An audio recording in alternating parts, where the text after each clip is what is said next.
What is going on? I have no idea how I used to do my intro because it is the middle of August, but what's going on? I'm your host, Josh Harris. We're here. We're here. It's August. We got a little bored in the summertime. You know, Cliff, you ran out of movies to watch. I ran out of kids to have, I guess. I did not run out of movies to watch. I'll tell you that much. Not me either, but figured, we might as well get some interest going in some best balls because Underdog has a very good $15. There is a deposit match up on the screen. I literally don't know what I'm doing right now because I haven't been on StreamYard since the end of hockey season. But what's going on? A new mic, it looks like. Yeah, brand new mic. Funny enough, I got it, I think, our last show of the season. Probably should have got it a little earlier last year, but yeah, good to be back. I was talking the other day on Twitter, like I'm still in full off-season mode. I just, talking puck once a week, kind of get a little bit of interest going in the season. Like I'm excited for the season. I just do like the summer.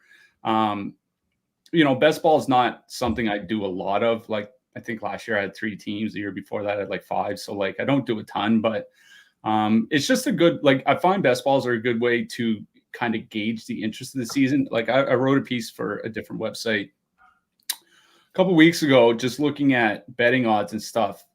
And one thing that stood out to me was New Jersey. Like New Jersey, I think on Pinnacle was second in the Eastern Conference for cup odds. And this is a team that missed the playoffs last year. So just looking at like little nuggets like that, I find really helps me prepare for the season, kind of see where things are right now, see where things stand when training camp starts, and then see where things stand when the season starts, to try to get a little bit of a jump. But yeah, I don't know. I'm kind of excited for the season, and it feels weird because there's still 2 months to go before the season starts, like 8 weeks. But yeah, I'm just kind of getting excited. What do you think? Well, yeah, I mean, here's the thing. Like the Devils being the second biggest favorite in the Eastern Conference. I'm in New Jersey. I've been very outspoken on the Devils fans being the most fair weather fans in the NHL just because I'm in New Jersey and I'm a Rangers fan and they only come out when they're good. But yeah, they've started coming out because I was at the butcher the other day and they're like, oh yeah, Rangers. Devils have the second shortest odds. The guy was talking about odds because he knows I do hockey stuff, but like I'm not ready for the everyday grind of the shows that we do. But coming on here once a week, getting ready for the season, it's a nice little tune-up, nice reminder how to use StreamYard again. It's crazy how fast I forget how to do this stuff. Yeah, I mean, for me, like when the off season comes, I really try to unplug from hockey. Like I do write year-round fantasy hockey, so I'll still write 2 or 3 columns a week. But like, there are times in the summer I'll just shut off my computer for like 3 or 4 days and just not turn it on. And that's just something you don't do from October through April, right? So yeah, it is. It's kind of like riding a bike. Like once we get 1 or 2 of these, we'll get a little bit more comfortable with it. I'll drop the link for the draft, the best ball draft that we're doing in the YouTube chat right now. If anybody wants to join, it's $15 best ball over at Underdog. It's a points format. So I think it's 6 points for a goal, 4 for an assist, 1 point per shot and block shot, and a half point per short or power play point and hit. So it's multi-category.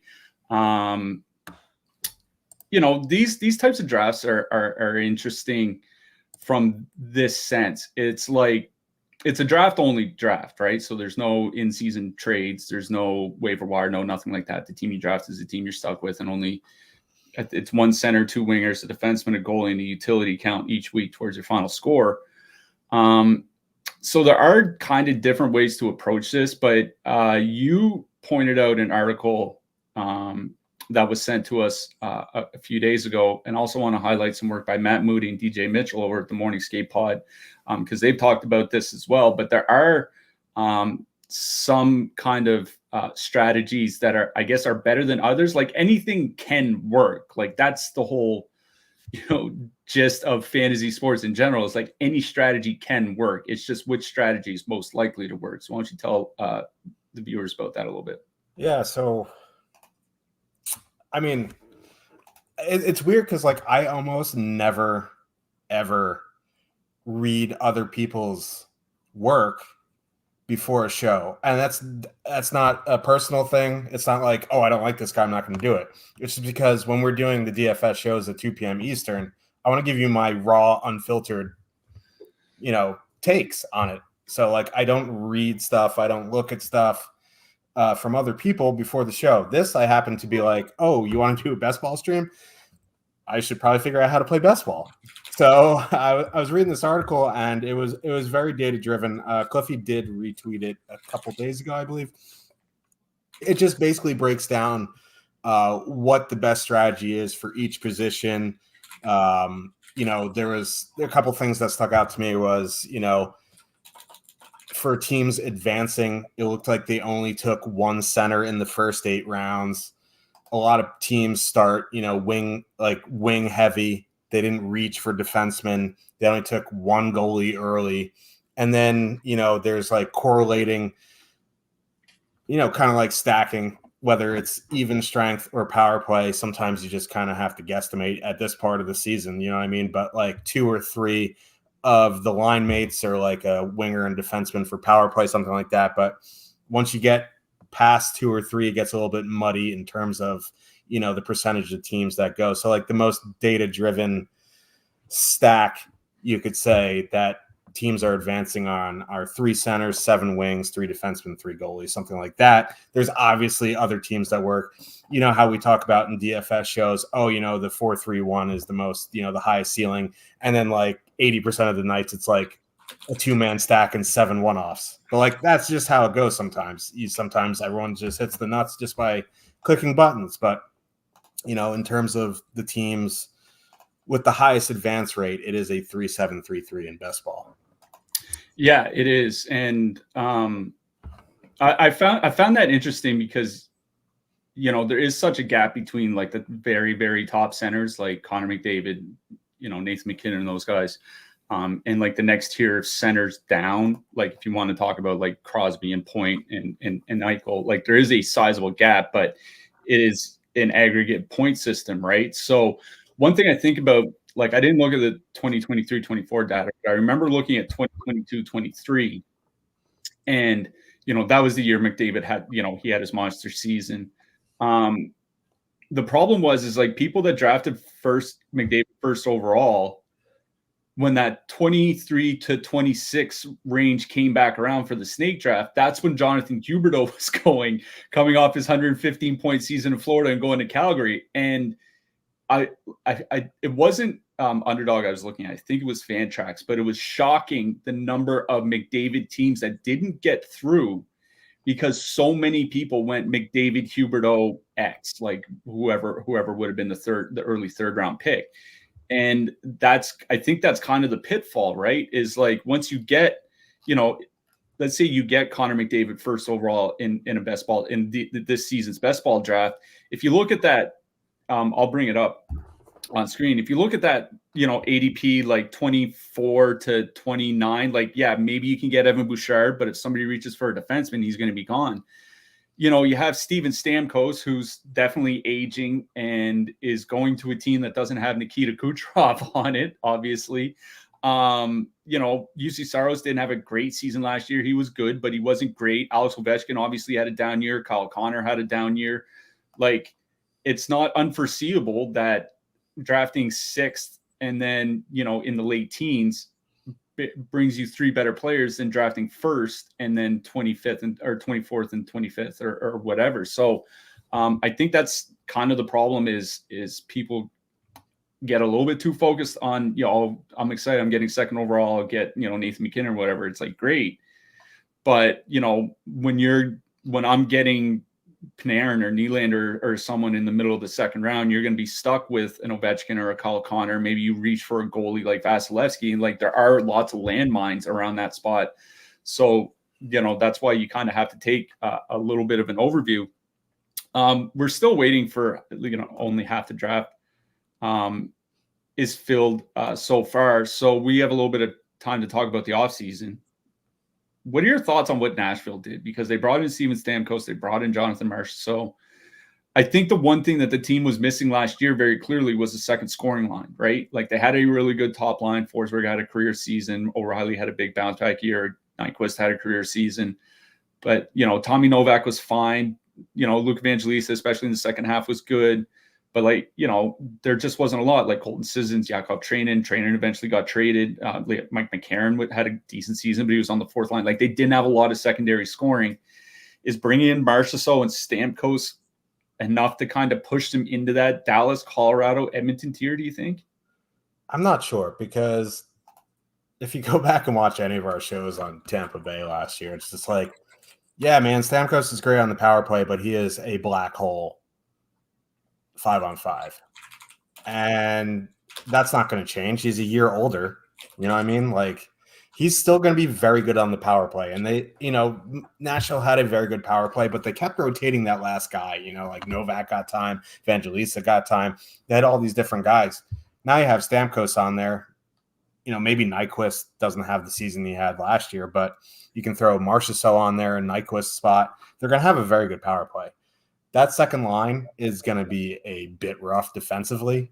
Nothing Saros hasn't seen before. I think more importantly, they re-signed Alexandre Carrier to shore up their second pair, because they traded Ryan McDonough, who had an excellent season. Like, I like the Marchessault signing better than the Stamkos signing. And I understand the excitement. Oh, Steven Stamkos, he was the captain of Tampa for whatever they had, 3 cups, blah, blah, blah. No matter who he played with last year, 5-on-5, the numbers were bad. And he played with Kucherov. He played with Point. He played just a who's who. Who's the second line center for Nashville? Is Stamkos going to be the second line center? Is it going to be Novak? You know what I mean? Like, it's going to be a bit rough. I don't think, Nashville's ready for the Stamkos they're getting. Yeah, I know there's been talk about moving Stamkos back to center, and I think there is a world where that does make sense, because if you're not, you're probably looking at Tommy Novak second line center. And don't get me wrong, I would be extremely down to watch a Stamkos Novak Marchessault line offensively.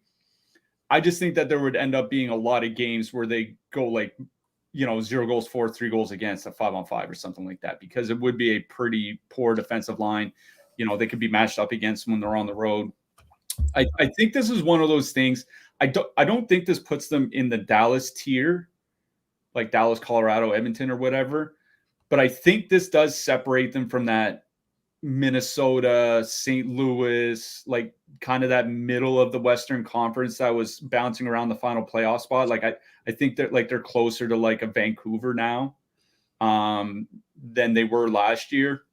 I don't think it's enough to put them over the top completely, but I mean, conference final playoff runs, something like that, I think is certainly in the cards for them. The Western Conference is definitely going to be a buzzsaw again. Nashville kind of looking good out west. Back in the East, this kind of plays into the best ball draft that we're hopefully going to be doing tonight. By the way, click that link if you guys want to go through. We're still waiting for 6 people to come in and fill it out. $15 to join, $15 US. That's about $100 Canadian, I believe. Buffalo Sabres. They were, I shouldn't say they were one of your teams to watch last year. They were certainly one of my teams to watch last year. They're a team that I've certainly enjoyed on the come up the last couple of years. Obviously didn't get it done last year. Bring in Lindy Ruff, buy out Jeff Skinner. And I think with the cap space they have available, plus the $5 million that they spent on Jason Zucker, they could have just kept Jeff Skinner and they'd still be under the cap. So you're basically paying, Zucker plus dead cap space plus open cap space to get rid of Jeff Skinner. Anyways, get rid of Skinner, completely revamp the bottom 6, bring back Lindy Ruff. Now, Lindy Ruff in New Jersey, he had them playing a transition heavy, fast, off the rush style type of offense. like in this type of best ball format, like, do you think people are kind of too low on a team like Buffalo that is prime for? Because I feel like, you're not going to get the Colorado guys, you're not going to get the Edmonton guys. People seem to be pretty high on the New Jersey skaters, so on and so forth. Like, do you think there's enough upside in, big rebound season from Tage Thompson, solid mid-round value for Alex Tuck, taking Rasmus Dahlin early, those types of things? Do you think Buffalo can make that big of a comeback with the changes that they've made with the new coach to be, a top 5, top 10 offensive team again? I'm not sure because I don't really understand their offseason. And Lindy, I get it. They need a gritty coach, whatever. They need like a yeller. You always have to change from a yeller to a player's coach, back to a yeller. But like, they were good at 5-on-5, surprisingly, last year. They had injuries. But they sacrificed a lot of offense for defense, pretty much. Yeah. I don't know, man. Like that Ukko-Pekka Luukkonen contract that they signed was a bit weird because he was very good this past season. But the season before that, he was awful. And even this past season, it was basically like 4 months. Like the first 6 weeks of the season, he wasn't that good. Like there's a reason why Devin Levi kept getting starts, even though Levi didn't start well. I just, every time we bet against Tage Thompson, he'll have like 5 goals in the first period. I mean, like, I think their power play will be good. I think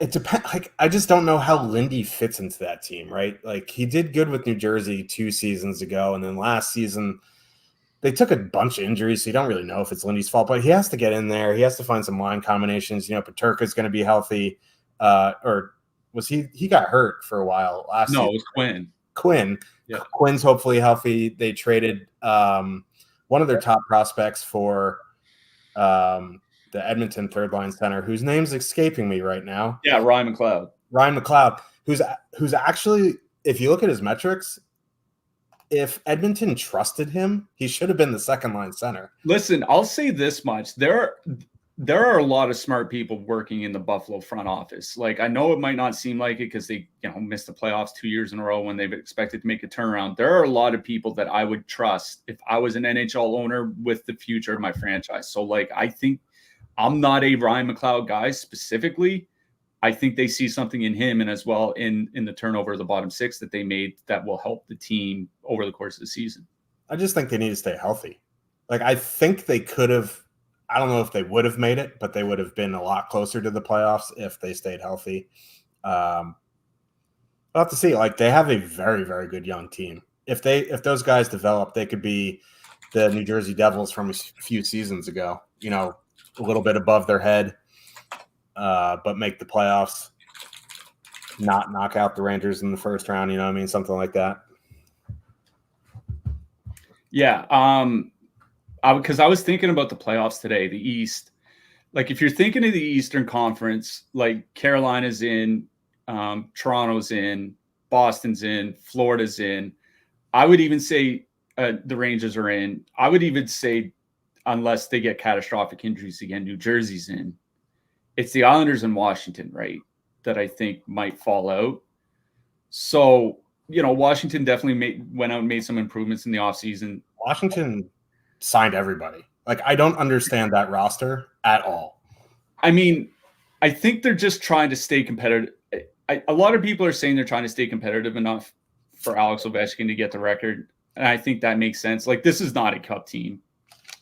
Like, I think at best, maybe Ryan Leonard, takes a big step forward. Maybe Andrew Cristall can surprise, but they're not a Florida or a Boston or anything like that yet, or even a Carolina or Rangers. So, like, between Washington and the Islanders, I think there is, in Tampa Bay, I think there is room, like, for a team, like even the Flyers, man. Like, the Flyers should have been in the playoffs last year. It was just an absolutely unbelievably atrocious final 25, 30 games of the season that sunk everything. Like, they should have been in the playoffs. I don't know if like is Matvey Michkov going to be enough to kind of just push them over the top? And did they just get kind of lucky last year in The hype on that kid though is like you don't hear much about non-first picks in the NHL. This kid has a lot of hype surrounding him. Yeah, there is. I will say, I think like I have no issue saying I think he's the real deal. Like, is he going to be as good as Connor Bedard? Like, I don't know. Like, that's going to be pretty tough. But I do think Michkov is like a superstar franchise winger. Like, he just will be. But like, if he can just help turn around the power play from like absolutely atrocious to even just like a little bit below average, like that would be a massive turnaround, kind of like what the power play was with Connor Bedard with Chicago last year. So like, I think the East is going to be pretty competitive again in the middle. Like I think once you get past Florida, Carolina, Rangers, like those teams, there's probably 5 or 6 teams all at the top. Like there's another 5 or 6 teams where, like, I know we like to make fun of Ottawa here, but I wouldn't be surprised, like overly surprised if Ottawa made the playoffs. I wouldn't be surprised if Buffalo made the playoffs. I would honestly be more surprised if Detroit made the playoffs than Buffalo. Oh, that route is brutal. I mean, Stevie Y, not the architect of Tampa. If it wasn't evident now, like then, it is certainly evident now. Yeah, I'm not super high on the Detroit Red Wings. Out west, what about Utah, man? Like this was a team, they fell apart in the second half. They finished with like, I forget what it was, like 81 or 82 points. We're just going off the top of our heads here. They have Michelli is a year older, Barrett Hayton is a year older, Logan Cooley had a massive second half. Him and Dylan Genther look phenomenal in the second half together. They're both a year older. They went and got Mikhail Sergachev to kind of bolster the blue line along with John Marino and Ian Cole. Like they added like 3 or 4 what I would say are impact players, especially on the blue. They needed a lot of help on defense, and they went and got a lot of help on defense. Like, could that honestly be a dark horse team to get to the playoffs this year? They're definitely going to be fun. We got to see if their penalty kill isn't a bag of ass. They also were taking like 9,000 penalties a game. That's going to have to come down. I think our draft filled. Oh, yeah, it did. So, yeah, I'll bring up our draft here. I got second overall. That's pretty easy for me. It's going to be the 8th pick. Oh, okay. Jerry 002. There's Ligo Manego, Chris Negus. GA another GA 007's in there. I see another Cliffy. Is that like 007 like James Bond, do you think? Yeah, he's in the Discord. I know I see Tyler in there. He must be feeling good. He probably just went to the chiropractor. And I don't know if wrestling's on tonight, but he might have that on in the background. No, not tonight. I mean, he might be watching replays. I am certainly not shy of watching some replays. I was watching the best of Demolition there yesterday. What a tag team that was. All right. I got second overall. We'll see who goes first overall here. I mean, it should be McDavid, right? It should be. I do think there is a world where you can take Nathan McKinnon. If Nathan McKinnon never has a 15% shooting season, he's scoring 60 goals, right? Oh, yeah. So, like, that's kind of the thing is, like, eventually he's going to have one of those seasons where he is far and away the best fantasy option. It's just, when's it going to happen? Good luck picking. McDavid goes. So, yeah, I'll take McKinnon. That feels good. I did it. I did a draft one of these a couple weeks ago. Ended up with 6th overall. I think I took Brady Tkachuk. I think I'm fine taking Brady there, but it feels good to just get one draft with one of the big boys. You know what I mean? Yeah. Having an elite center feels good until like you're having to take like Matt Rempe in the 3rd round. You know what I mean? Hey man, full season, he's gonna put up like 350 hits. It's gonna be nuts. Now I'm up. I'm probably gonna take. I have the option between Kirill Kaprizov, Forsberg, Matty Tkachuk. I could homer go Panarin, but I think honestly, I'm going to go Kirill Kaprizov here. If I can figure out where the draft button is. There it is. Oh, shit. I scrolled down and I auto-picked. Oh, I got Kaprizov anyway. You got Kaprizov. I mean, that's a good lesson to always have, I guess, a couple guys in your queue. I guess I probably shouldn't put guys in my queue because this is technically being broadcast live and maybe give away some picks. But I sent you just some I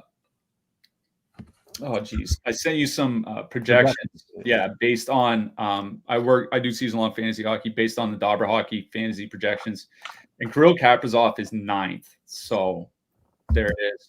Believe it or not, Nathan McKinnon is 1st. He's just slightly ahead of Connor McDavid. The big difference being shots, probably. Shots, yeah. That's kind of the whole problem.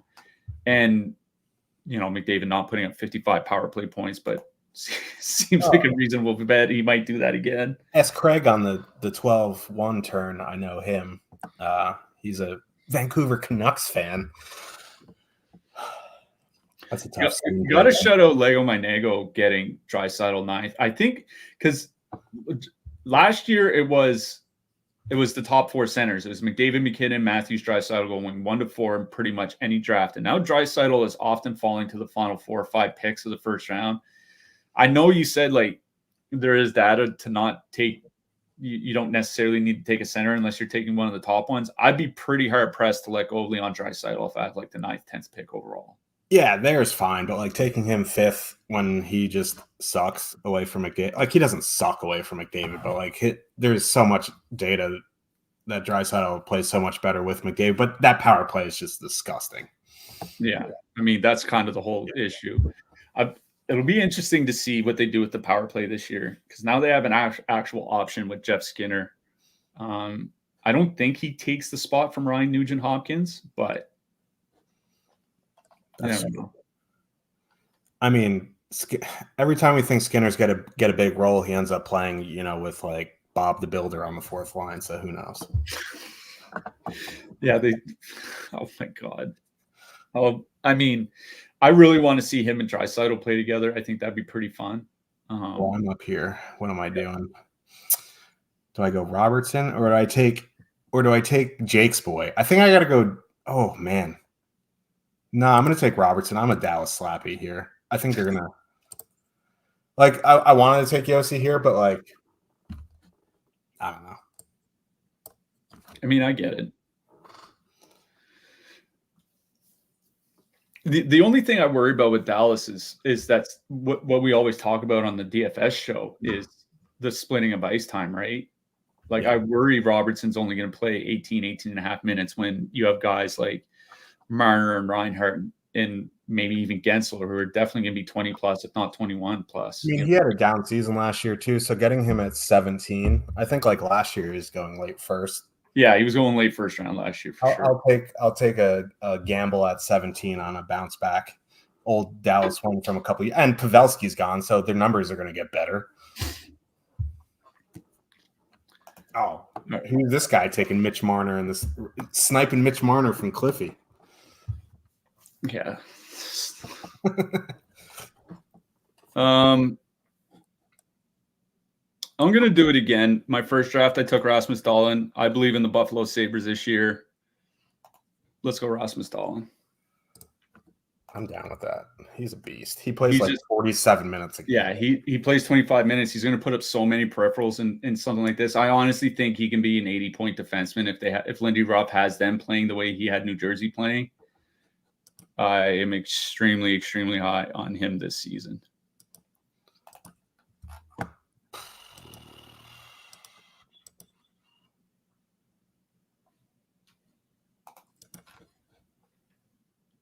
Oh, come on. Take it, Igor. What is this? Gonna draft Johnny Quick now, just for the vibes. I honestly don't know what I'm gonna do next. Because there's not a lot that I want to take at the winger spot in this particular position. Yeah, like there's Stamkos, who's going to be pretty good on the power play, and then you have Ovechkin, who's, if you watched him play last year, I'd rather watch paint dry. Kyle Connor could have a bounce back season. I don't know. I mean, he should, but I'm gonna gamble a bit here. no gamble, no future, as our pal Yeah. likes to say. I'm gonna go with Timo. Ooh, that's spicy. That is Yeah. spicy meatball. I just think Timo Meier, he's gonna have like a huge season here eventually in New Jersey, playing with Hughes, playing with Hischier, playing with Brad, Luke Hughes on defense. I just think eventually he's gonna have one of those absolutely monster seasons, and I don't know. Hopefully, it's this year. I mean, if he plays like he did in San Jose with the guys around him in New Jersey, like he's gonna have a monster season because he shoots the puck so much.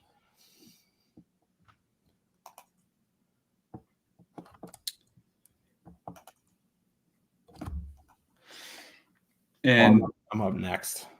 Yeah, okay. Where are you going here? I bet this guy for the Hart last year. He's going to do it this year. I'm going to take Elias Pettersson.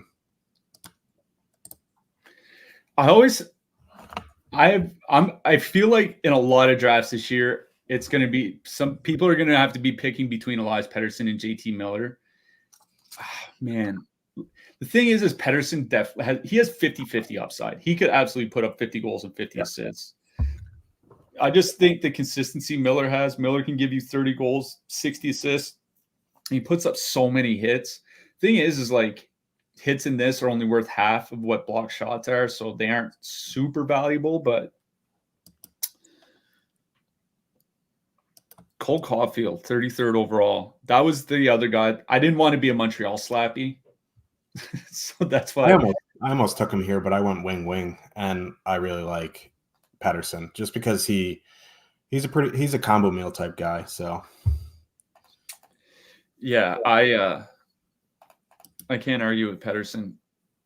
Like I just find like once you get past those top centers, like there are a bunch of centers going between like 50 and 90 that I wouldn't mind having as my number one center. You know what I mean? Yeah.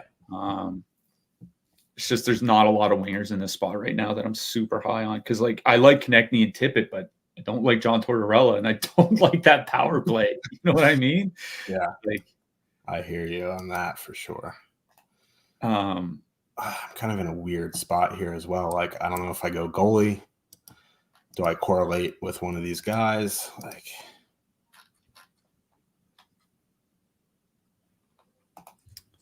yeah, I'm kind of struggling on what to do next. Like, I have an idea of the guys that I want to go after, but I mean, I'm still have a handful of picks to go.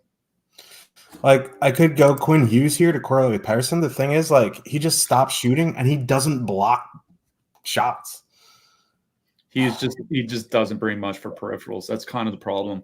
Is like, you know, a guy like Zach Werenski might only put up 50 points, but if he plays a full season, he's probably going to be more valuable in this format than Quinn Hughes, even if Quinn Hughes puts up like 85. You know what I mean? Sorokin.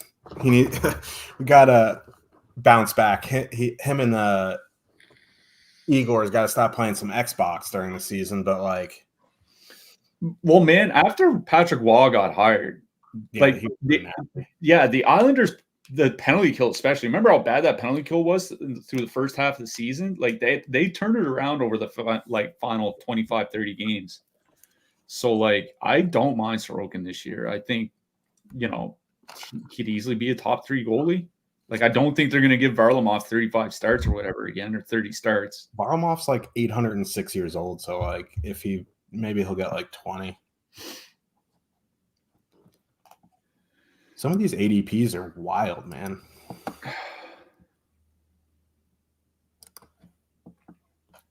So Chris Kreider in the 50s is a bit banana head. All right, I got to do it. I take Svechnikov every year in like the 3rd round. If I can get him towards the end of the 4th, I got to do it. Please just stay healthy, man. I mean, watching the Rangers Carolina series, outside of Martin Necas, it was always Svechnikov that I was like, wow. But Netch's had a great series. I'm not glad he's back, but like he's a fun player to watch. But Svechnikov, if he hits the net and shoots, he'll be fine.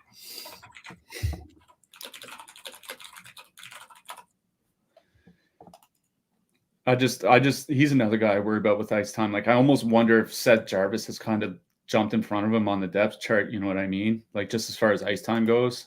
Well, they lost a bunch of guys, so like if he's healthy, I think they're gonna pump some top six this year. Hopefully, maybe.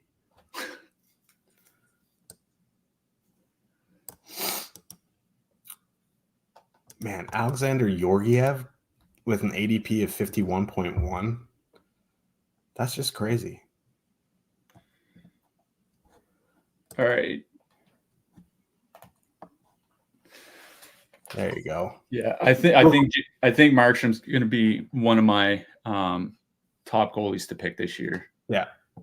If the Devils' blue line stays healthy, they're going to they could be a top 3 team in the Eastern Conference, and he's going to get, if he's healthy, he's going to have 55 starts. So like in this type of format, like I think it's goalie wins are worth 6 and goals against are -3 and then saves are 0.6. So like wins aren't super heavily weighted, but with shots on goal around the league going down, wins are getting relatively more important in this type of format. And if he's on a top 3 team in the Eastern Conference, I loved getting Jacob Markstrom as the 8th, 9th, 10th goalie off the board. Like that feels like a steal almost. Oh, here's Chris Kreider just staring me in the face. But no, I'm not taking him. I'm going with one of your guys. There you go. I wanted to take Konechny, but the thing is, like, Tippett just shoots the puck so much. Yeah. And, he can rack up the peripherals pretty big. And, like, as a left winger, like, they don't have a ton of left wingers on the team, at least not reliable ones. Like, you're not going to see Joel Farabee skating 19 minutes a night or whatever. So, I mean, as far as any Torts coach team goes, he's probably fairly safe. Tim Stützle, Nego got him at 57th. Like, it's a great gamble. Yeah, like this was a guy going in the late second, early third rounds last year, and he's going twice that this year. I think Stützle's prime for a bounce back. I do worry about them screwing around with their power plays again. Remember last year, Ottawa was basically going to like split power plays. Stützle was on power play 2 at times. Like they better not be pulling that garbage again. Yeah. The thing, like Travis Green, when he took over in New Jersey, he was pretty consistent with his power play. So hopefully, inhale the copium. Yeah. Slavkovsky off the board at 61. I'm telling you, man, I think that's a good contract. Yeah, I think it is too. The one thing I worry about with Slavkovsky is that they move him off the Suzuki Caulfield line to play him with Kirby Dach. And like I like Dach, he's a good player. He's not, it won't be as good of a line as the top line was last year. But I still think, even if things don't go super well for Slavkovsky, I still think he's going to be like a 25 goal, 60 point, 175 hit, 200 shot guy. Like he still brings a lot to the table, even if he's not on the top line. Agreed.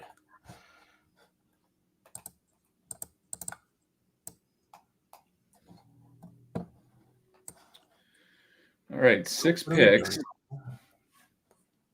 I think I know who I'm taking next. Oh, I'm on the clock. Yeah. I got Jarvis staring me in the face, but I got at least once I got to go a little bit homer here. I'm taking Adam Fox. He's the guy. He's another guy that I'm waiting for. It feels weird to say that I'm waiting for an Adam Fox breakout season, considering he has one Norris Trophy, another running up, 2 top 5 finishes, and 3 straight 70-point seasons.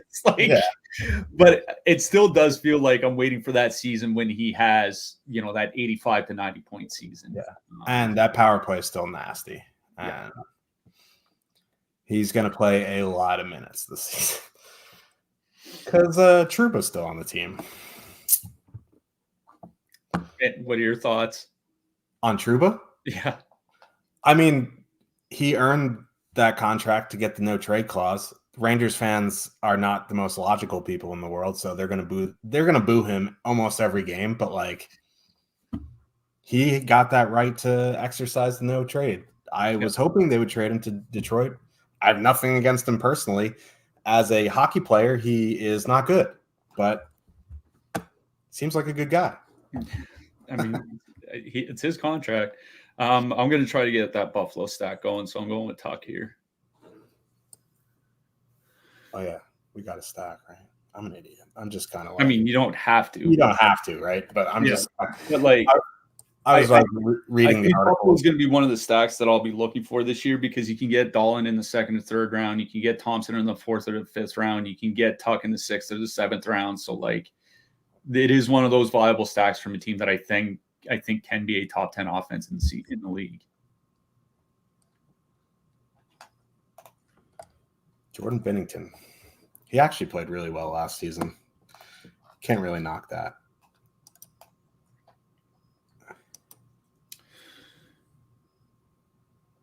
Wait till you see my next pick. I mean, we just talked about Trouba.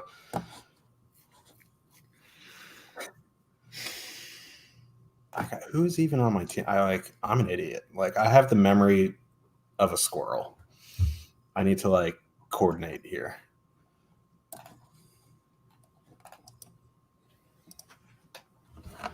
Old Zachary Werenski. I'm telling you, man, I'm in the tank for the Columbus Blue Jackets this season. We're in the tank for the Columbus Blue Jackets. Everything. Like, in the 16th round, I'm taking Ken Johnson. Like, let's just be real. Just 120 shots, 15 goals, 35 points. Gotta have him. No, I don't think Columbus is going to be very good defensively this season. I do think they take a step offensively. Like that Marchenko, Voronkov, Chinnikov line, I think they all keep improving. I think Adam Fantilli is going to be a lot better. Johnny Gaudreau's still not bad. He's not what he was, but he's still not bad. You brought in Sean Monahan, who can help on the power play. Like, Werenski is one of those guys that I think can put up like a 15-goal, 65-point, 150-block season. He's just, need him to play 75 to 80 games. Yeah. I went your boy, Lukey Raym. There was no player during the season that did a bigger 180 on Cliffy than Lucas Raymond. Yeah, it's true, man. Honestly, I think it's the biggest 180 I pulled on a player since Leon Draisaitl. I did not think Leon Draisaitl was going to be a former, Hart Trophy winner. I thought Raymond was good. I just didn't see him as like a potential franchise winger. And honestly, man, there was nothing about last season that said anything but, franchise winger in the making. He looks like a special player. It just kind of, it's like him and Larkin, like Cedar's really good. They do have Edmondson coming up, Marco Casper. Like, there are some nice young players. It just kind of feels a little bit disjointed in the rebuild, right? Like, they have some veterans on bad contracts.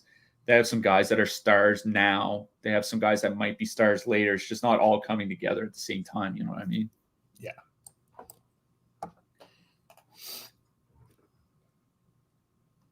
Dougie Hamilton.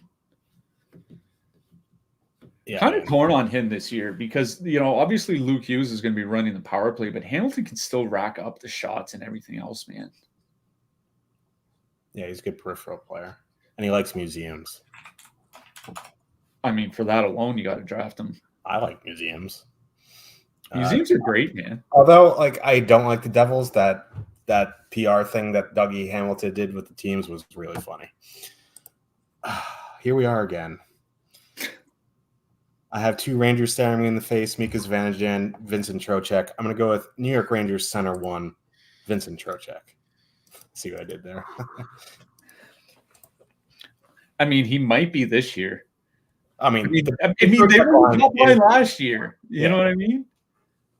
And he's on the power play with Fox, so I get that correlation there.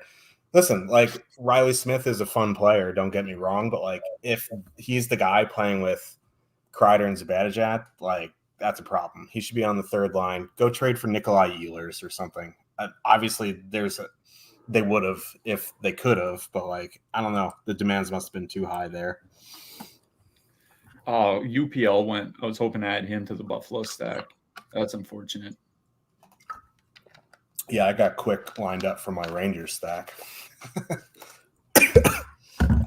Ooh. All right. Yeah. All right. Coming up to my pick, still have just one center. I think this is the year Kochetkov takes over the number one in Carolina, so I'm going to get my second goalie here. Yeah, I mean, it hopefully, you know what I mean? Like, don't need 8 goals on 11 shots on Toronto again. No, Freddie Anderson's still there, but Anderson is 35. He's been injured so much. He's only made 49 starts in the last 2 seasons. So he also had that blood clot issue, right? Like, yeah, that could hopefully it doesn't, but it could pop up again. That's something that once you have it, you have it. So yeah, so if I can get 50 starts from Kochetkov on that team, I'll be pretty happy with that as my second defenseman. Question is what to do for a winger next. There's a couple of Cliffy guys right here too. Yeah, but I'm just because there is one guy I want to take. I'm just worried about how he's going to be used by his coach.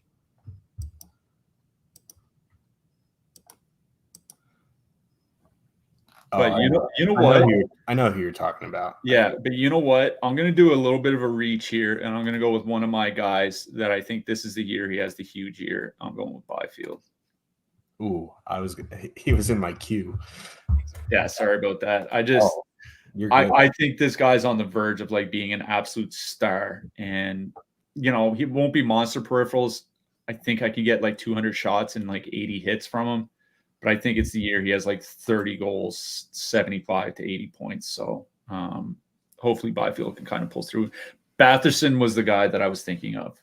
Yeah. But man, that Ottawa roster, we were just talking about Stützle and how he had lost some power play time last year. Stützle, Tkachuk, Josh Norris that they still want to make work for some reason. Claude Giroux's still there. Batherson, David Perron, a full season from Shane Pinto. They brought in Michael Amadio. They have Ridley Greig. There are a lot of mouths to feed up front, right? Yeah. That's the one thing that worries me.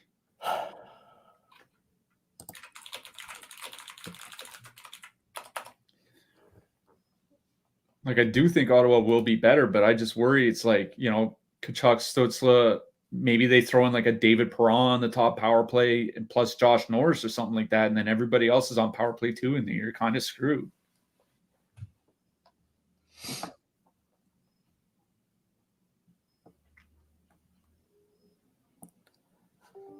think I'm going to go my second defenseman here, and you're familiar with this guy. Oh, I like it. I know people are worried about him because of Lane Hudson. I honestly think I'm not that worried about it. Not for this year. No. I think Hudson's probably in the AHL till Thanksgiving, American Thanksgiving. They call him up for the final 55, 60 games, but he's on the second power play. He's not going to take over the top power play. I don't think. No. Matheson is just a combo meal. He plays so much. That's the other thing, right? As long as he stays healthy, he is getting a little bit older, but he does run the power play. He plays 25 minutes a game.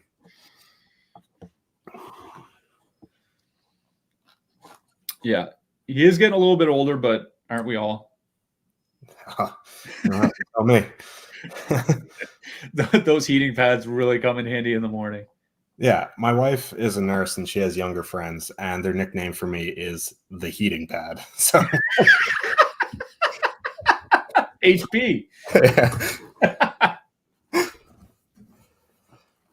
Well, I mean, do what you got to do. I went golfing a couple months. I don't play much golf. I might play around 2 a year. I went a couple months ago. I had the heating pad on me the entire drive to the golf course, plugged in the back, 75-minute drive to the golf course. Just like, I need to be as limber as possible to get through this round. Oh, yeah, man. Golfing is just not, like, I love golfing, but if I go golfing, I'm going to be on the season. I'll be on the long-term IR if I go golfing. All right. Tavares and Hischier go. Tavares just got stripped of the C. Gave it to Matthews. Like, Tavares didn't have it.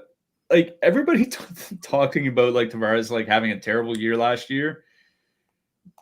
He had the most shots he's had since like of the last 3 years. He still scored 29 goals and had 65 points and did it with the lowest shooting percentage of his career. Yeah.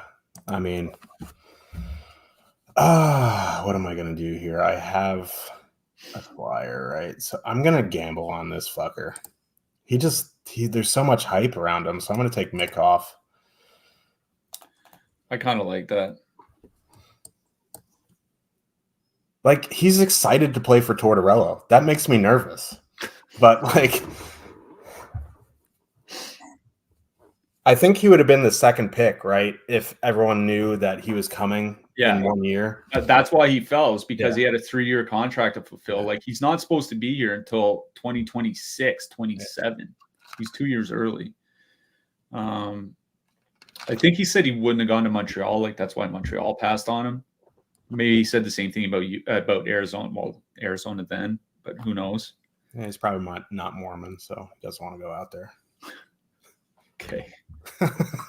Not touching that one. Got to stir up the chat a little bit, you know what I mean? Yeah. I don't see the ever popular Mark in there. I haven't seen anyone call me fruity in like 3 months, so.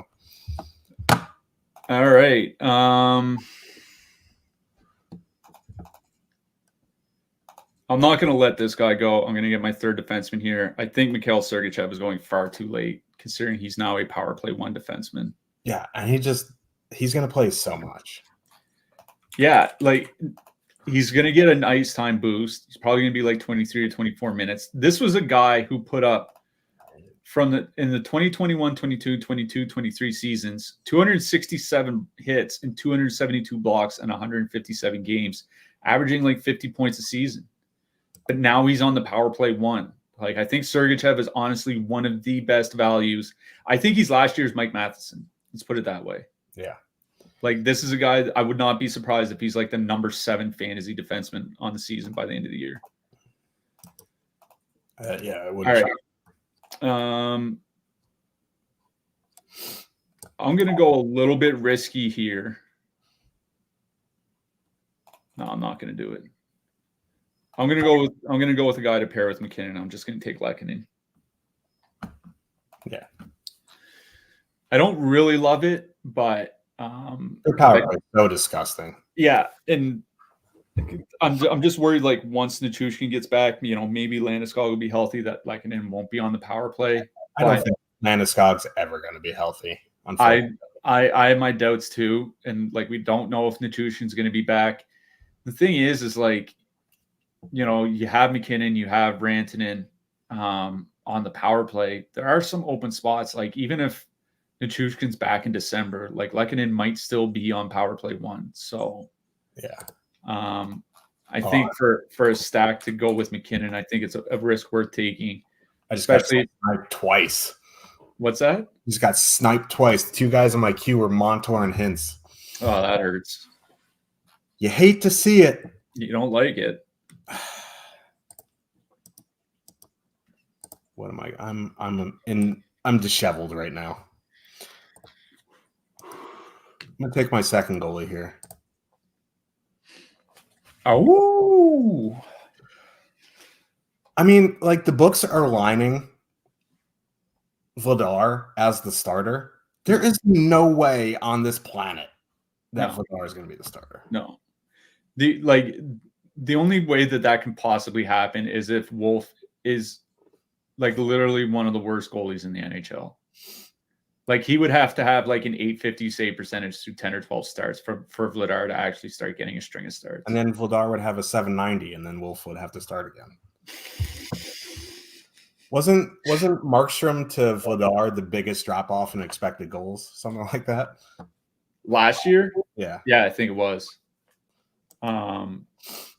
Pretty sure. Like, I'm not going to go double check that right now, but I'm pretty sure it was Markstrom to Vladar last year.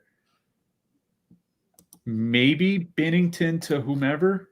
Nah, because what's his face was pretty good. Joel Hofer. Yeah, he was fine. Yeah, it might have been. Yeah, I think you're right. Because even the Vancouver backups were fine. Anyways, texting me. He's texting me. Why don't you just hop in the chat? He goes, "Why is Riley Smith playing on the top line instead of Lafreniere?" I don't know. Did you watch a Rangers game last season? Haas.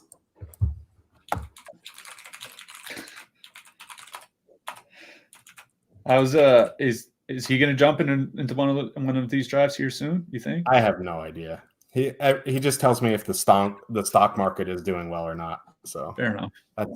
That's what we do now. Let's see here.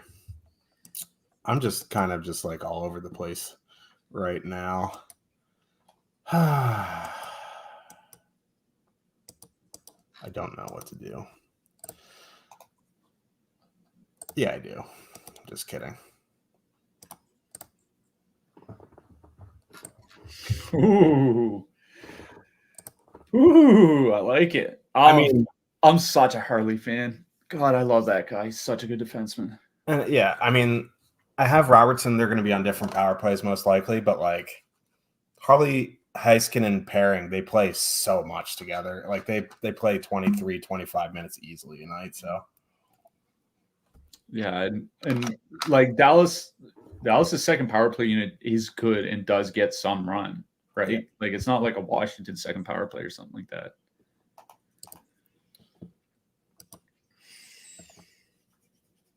Some decent defensemen still left.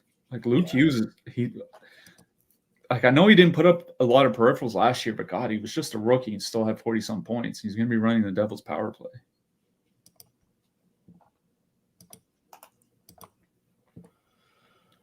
Let's see who Layla Cuff goes with here. Go, Joe. All right, I'm going to go a little bit of a reach, but I want him. I'm going with Macklin Celebrini. Oh, that's spicy. I don't know if you looked at the projections I sent you, but he's lined in the tier with Kadri, Trocheck, Zibanejad, Horvat as a rookie. I mean, he has he could have a decent line. Who knows what the Sharks coach is going to do, but like he should be power play 1, et cetera, et cetera, et cetera. The way I look at it is like this, is like, oh yeah, I'm up next. Where are we going here? I should probably check out and see what years I should be going after. We're just kind of,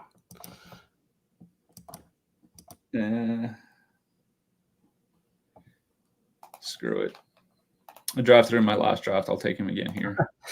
I just literally started him. The way I look at it is like this, is if Nathan McKinnon gets hurt and he's out for like 2 months, my season's over anyway. Because like I was never going to get a center that could come anywhere close to replacing him. Yeah. So I'd rather take the chance on Celebrini in case, he does have 25 goals, 60 point, 230 shot season or something like that. You know what I mean? Yeah, I hear you there for sure. Tom Wilson on the top of my wing board. Get the fuck out of here. Shea Theodore's another guy that I like. Like, he's not a huge peripheral guy, but going off as like the 30th defenseman or whatever it is, I'm pretty sure he's going to be running the power play. I don't think it's going to be Noah Hannafin, at least not for the majority of the season. Cutter Gauthier. That's a guy to keep an eye on this year. Anaheim's going to be a fun team, man. I don't think they're going to be good, but they're certainly going to be. They're going to be like Columbus. Like, I don't think they're going to be good, but they're going to be fun to watch. That's basically all I'm asking for. I think what I'm going to do here is take Cliffy's client. Brock Nelson. Interesting seeing Logan Stankoven's still on the board. Like, I know there won't be huge peripherals, but there's a couple wingers that I have starred not at the top of the board that I can choose from. Hopefully.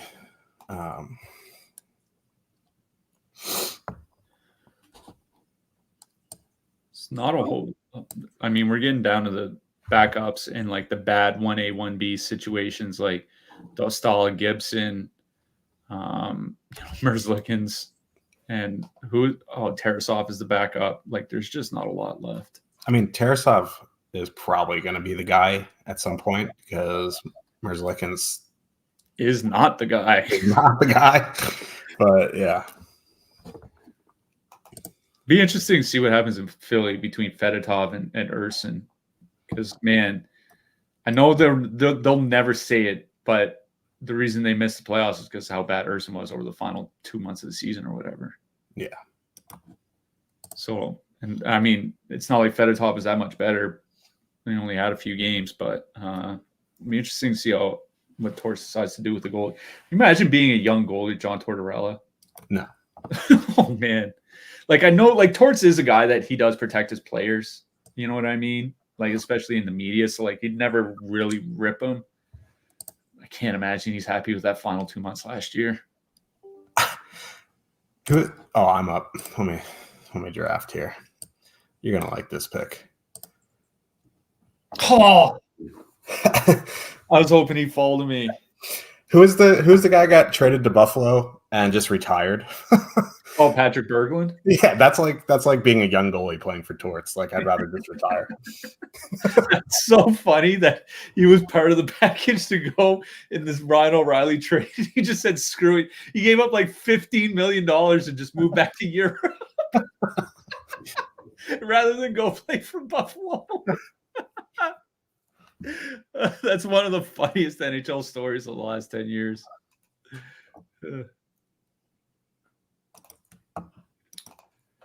All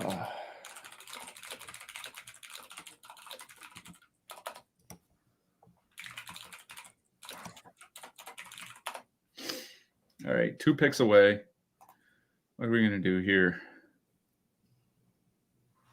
I mean, there's just not a lot that I want for a goalie. Yeah, goalie's a dumpster fire right now. You know what? Just in case he does come back, comparing with McKinnon, I'm taking Nichushkin. Yeah, that's a good gamble in the 14th round. It's just like if he can come back in December and I get 50 games out of him, especially like back in March, hopefully I can push through. Like having him and McKinnon and Lehkonen, I think, is a decent. It's basically the only way you can stack because Rankin and Makar are both going in the first round as well. So there's just nothing else you can do. Oh, I did take I have a second goalie? Who the hell did I take as my second goalie? Oh, Wolf. Yeah, I'm an idiot. Ignore me. I mean,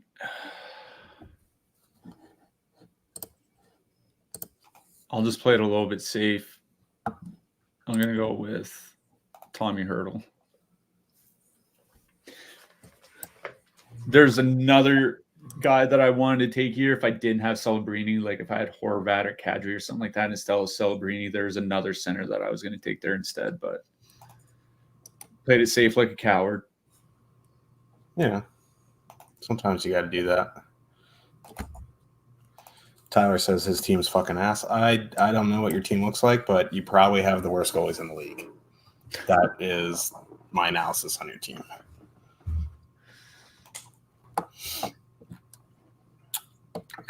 So we don't have that many more picks, right? 2 more rounds. Well, 1 round after this one. Right. Yeah. We're in the 15th, and it's the 16-round draft. So, I want to really just like go way off the board, but like I can't scroll that far, and then figure out where the draft button is to do it properly. I'm gonna bring up your team here real quick. Maverick Bork, you know what I mean? Take like a Maverick Bork. Yeah, he might come in on the third line with. Nah, I'm not going Maverick Bork. I'm going Dana Marshman or something. Going Troy Terry. There's a guy that I think could have a pretty big year if Anaheim really figures it out. If they've been trying to figure it out for like 96 years now, but it's also a case like this. I think he should be getting 19, 20 minutes a night. It's also like a case of, they do have wingers that they might play ahead of him. Like maybe Alex Killorn's earned a little bit of trust. Trevor Zegras is probably going to move to the wing this year, so he's going to be around. Like Cutter Gauthier coming in. Like there is a little bit of challenge for him, but I think Troy Terry, at least like today, right now, is the best offensive player that Anaheim has. I don't think it'll be the case like 3 years from now. I think Carlson and Gauthier will overtake him, but just right now. Okay, Adam Fantilli went to prospect. That was the guy if I didn't have Celebrini, Fantilli was the guy I was going to take. It seems like he's going like fairly under the radar, and I get it. But he had, I think it was like 1.3 hits per game, 2.5 shots per game. Was on pace for like a 20-goal, 50-point season on a bad Columbus team as a rookie. Maybe he kind of hits a wall this year, but I think this is going to be like a 28-goal, 68-point, 214 shot season from Fantilli. Yeah, he's got it. I mean, he would have had a fine rookie season if he didn't get hurt. So, yeah, I like that Justin Falk pick too, especially with Torrey Krug out. Like he brings peripherals. He might only put up 40 points, but he brings peripherals. He's probably going to run the power play a fair bit. I just don't draft Blues, but yeah. I mean, I can't really argue with that logic. Oh, I'm up. I'll just take my third goalie here. Call it a day.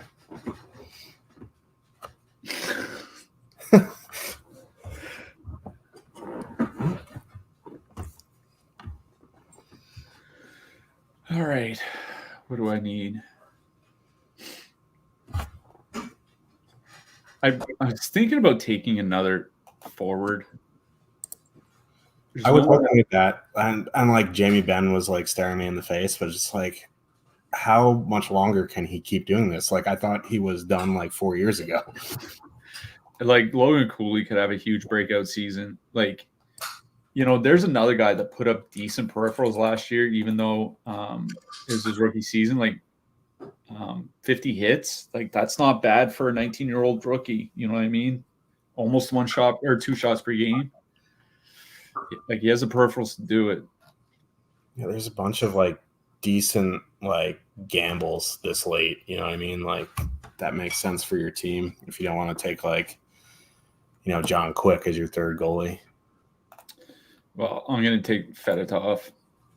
I mean, maybe he ends up the number 1 in Philly, maybe not. Yeah, I mean, you took Celebrini. I thought maybe you'd snag like William Eklund or something like that, but I can tell you one thing I'm not doing this year, and that's stacking the San Jose Sharks. It's like, you know what I mean? All right. Let's see. All right. So bring up the draft board. So I started with McKinnon. So I'm him, Celebrini, and Hurdle at center.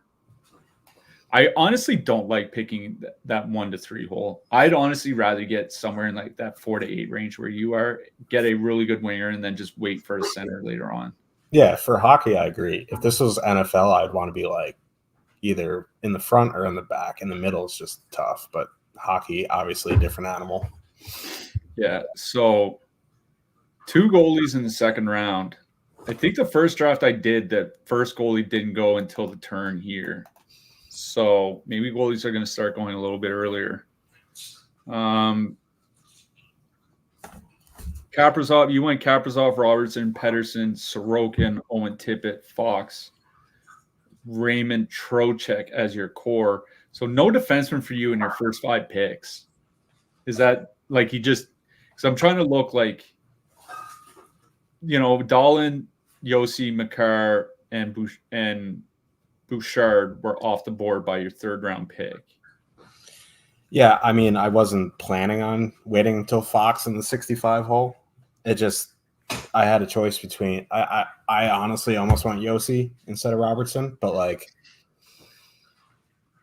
I'm contractually obligated to say Yossi every day on the show. So how much Yossi can you really handle? You know what I mean? Yeah. That power play is going to be disgusting, but I kind of took the gamble on Robertson bouncing back there because his season 2 seasons ago was ridiculous. Yeah, I'm looking at Anzio 1229. He went 6 rounds without taking a winger, and then took 7 wingers to round out his draft: DeBrus, Toffoli, Zuccarello, Line, Krause, Schmaltz, Ben. I like the Line pick. This guy just needs to put one healthy season together, right? Where's he going to be playing though? Is the thing. It doesn't. They can't trade that contract. It's what is it? $8.5 million. It's bad. They would have to eat half the salary, and there's still 2-3 years left on it. I don't think they can do it. I think he's going to be in the Columbus lineup come October. So, all right. That's the first best ball draft in the books this year.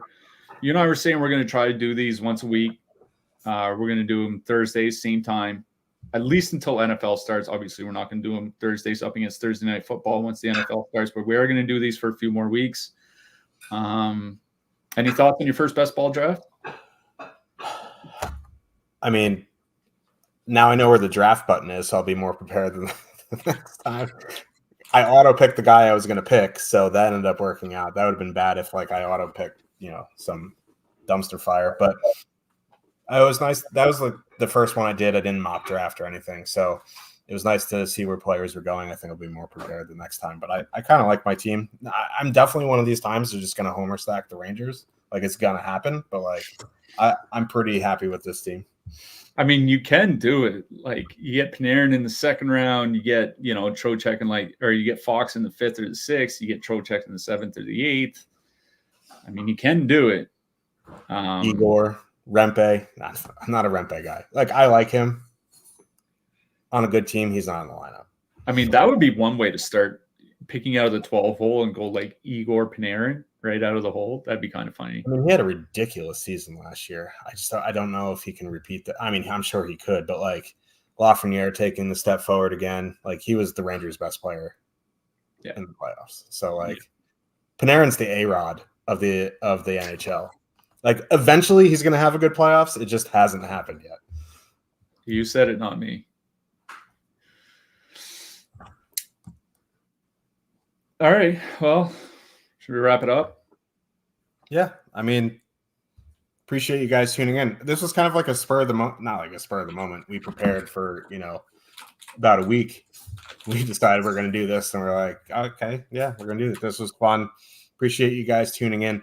Didn't really talk about, some of the other sports coming up. Obviously NFL is coming up and this and that. And we have our affiliate link and yada, yada, yada. But once the NFL Sims packages are live, I'll let you guys know, and we'll drop the link in the chat and this and that. But yeah, if you're interested in best balling with us, it'll probably next Thursday, 8 p.m. Eastern.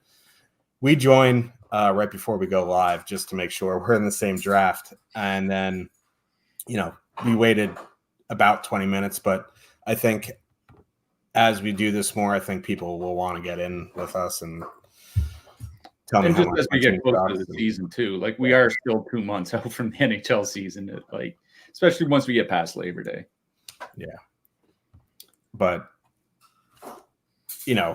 this is our first night show since NHL Live before lock, and we're not scrambling to, replace some players. It's nice not to have to run around like a chicken with your head cut off at this hour with roster changes. But yeah, appreciate you guys tuning in. We will be back next Thursday at 8 p.m. When NFL does start, we're probably going to have to switch the day, but we'll let you know. And then as the season gets closer, maybe we'll do some evergreen stuff or, do some DFS season preview, bash Mitch Marner for an hour. I don't know. We'll figure it out. But Appreciate you guys tuning in, and we'll see you next week. See everyone next week.